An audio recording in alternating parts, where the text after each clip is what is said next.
Bonjour, merci. Alors, une image qui fait exception, en ce sens qu'elle subvertit ce que j'ai appelé ailleurs le discours impérial républicain et le diptyque sur lequel il s'est longtemps appuyé, savoir, colonisation égale civilisation. Civilisation des peuples et des ethnies conquis, peuples et ethnies supposés bénéficier des nombreux avantages de la mise en valeur des colonies. Je rappelle que cette expression est un syntagme officiel qui va faire florès pendant l'entre-deux-guerres et qui est supposé rendre compte de ceci, que la colonisation va évidemment apporter au peuple colonisé un certain nombre d'avantages matériels, construction des routes, des ports, des chemins de fer, progrès de la médecine, bien sûr, et de l'éducation et de l'instruction. En lieu et place donc de cette colonisation-civilisation, on a là ici civilisation et civilisation que l'on doit donc à l'hebdomadaire L'Assiette au beurre, là à l'année 1903. Permettez-moi juste une incise à propos de cette illustration, et au-delà de cette illustration, elle prouve que contrairement à ce qui s'écrit et se dit parfois dans les universités et ailleurs plus encore, avoir une approche critique de la période coloniale, ce n'est pas fauter sur le plan méthodologique et projeter sur un passé des valeurs qui seraient les nôtres, dans la mesure où un certain nombre d'illustrations, de textes plus encore, de textes parfois rédigés, j'allais dire, par des métropolitains, mais aussi de textes évidemment aussi rédigés par des indigènes, ont été très vite extrêmement critiques à l'endroit de la colonisation, non pas que ces images et ces textes étaient forcément anticolonialistes, mais pouvaient dans certains cas pointer et critiquer certaines méthodes de la dite colonisation. Et là, on a donc l'inversion de colonisation-civilisation par l'Assiette au beurre. L'Assiette au beurre qui est effectivement un hebdomadaire anticlérical, anti-militariste, disons anticolonial. Il faudrait aller y regarder d'un peu plus près pour voir jusqu'à quel degré c'est la colonisation elle-même qui est critiquée ou c'est certains aspects de cette colonisation.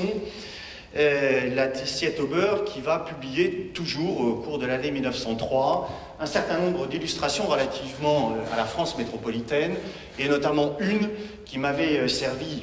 d'illustration dans une couverture d'un ouvrage précédent, où la métropole est représentée sous la forme d'un officier bedonnant, sabre au clair, tenant enchaîné un certain nombre de colonies. Et rappelez que plus tard, l'Assiette au beurre, et notamment à l'occasion des événements de la Révolution russe de 1905,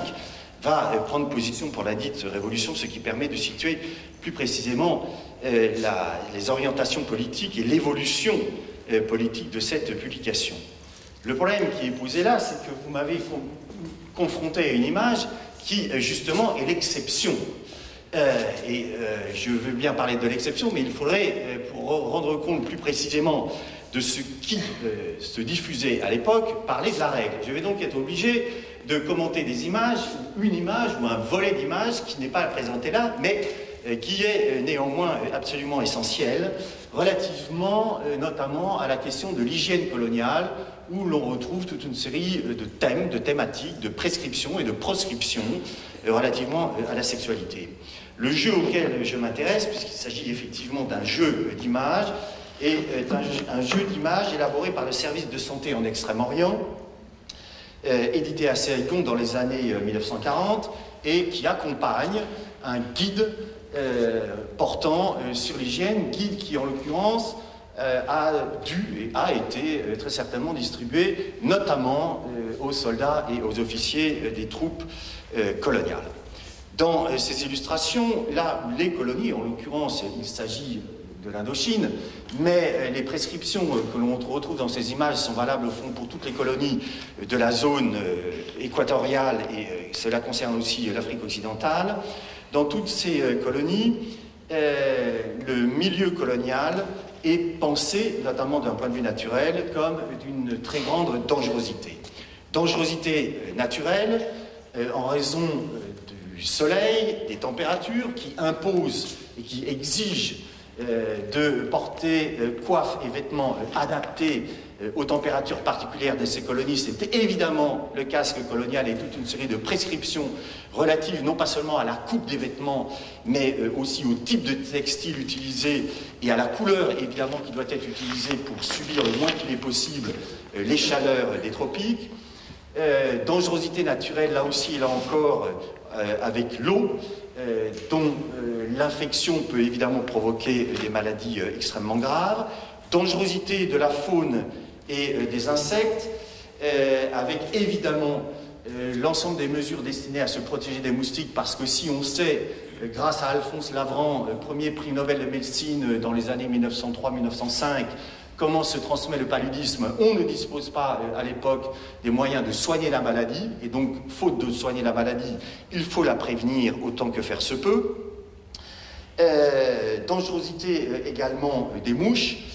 qui transmettent ce qu'il est conduit d'appeler la maladie du sommeil, et dans des termes plus médicaux, la trypanosomiase. Dangerosité, évidemment, du milieu humain, c'est-à-dire des indigènes, des hommes et plus particulièrement des femmes, réputées porteuses, elles, de maladies vénériennes, ce pourquoi l'idéal est de proscrire ou de tenter de proscrire toute relation interraciale. Dans la pratique, de les limiter au maximum et de faire prendre aux colons, qu'ils soient civils ou militaires, fonctionnaires donc civils ou militaires, un maximum de précautions pour éviter le spectre de la civilisation des colons, des fonctionnaires, spectre de la civilisation qui porterait, dont l'un des dangers et l'une des conséquences serait de rendre ces colons, ces fonctionnaires civils et militaires, incapables de réaliser leur mission civilisatrice. À quoi s'ajoute une autre maladie, qui est en partie la conséquence de la première, qui est en partie liée aussi à la fréquentation par trop importante par les colons et ou les fonctionnaires de femmes indigènes, ce mal identifié comme tel et pour lequel un nombre certain de prescriptions et de proscriptions ont été formulées, ce mal s'appelle l'indigénisation. C'est-à-dire au fond la déchéance morale, physique, qui voit donc l'homme blanc, supérieur civilisateur, déchoir de son piédestal et être ravalé au rang d'indigène dont il partage le mode de vie, dont il partage les habitudes et les mauvaises habitudes, et dont il partage ou finit par partager la paresse réputée ancestrale et légendaire. Il se confirme donc que l'hygiène est bien une science pratique totale qui, pour parvenir à ses fins, doit étendre ses prescriptions à tous les registres de la vie. Costumes, habitudes alimentaires, type d'organisation de la maison, architecture de la maison et de la parcelle. Cela concerne aussi évidemment la structuration des villes et un urbanisme ségrégué, tendant à la séparation des populations européennes, comme on le dit, et des populations indigènes, non pas seulement pour maintenir l'ordre colonial, maintenir une hiérarchie à la fois architecturale, symbolique et pratique, mais également pour assurer, autant que faire se peut, la sécurité sanitaire optimale des populations européennes présentes dans les colonies. Et c'est donc en respectant l'ensemble de ces prescriptions et de ces proscriptions que colons, fonctionnaires civils et militaires pourront effectivement accomplir leur mission prétendument civilisatrice. Et comme l'illustre